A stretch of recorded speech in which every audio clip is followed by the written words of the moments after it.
Burada güzel bir çifte kumrular geldi de dedi ki oradaki beyefendi, affedici olunuz, kıskanmayı bırakın.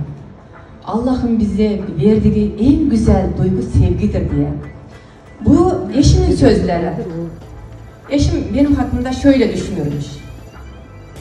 Ben soğulup, tanıştık, molculuk, bereket bolsun daima. Aşık suyur, vakit miyerim bolsun canında. Kuvanıç, hareket, iyilik kan tamırımda.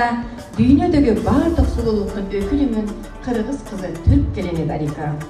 Sağlık, huzur, bolluk, bereket olsun daima. Aşk, sevgi, mutluluk, merhamet olsun yanında. Neşe, azim, başarı kan damarımda. Dünyadaki tüm güzelliğin elçisiyim. Kırgız kızı Türk gelini Darika. Çok teşekkür ederim.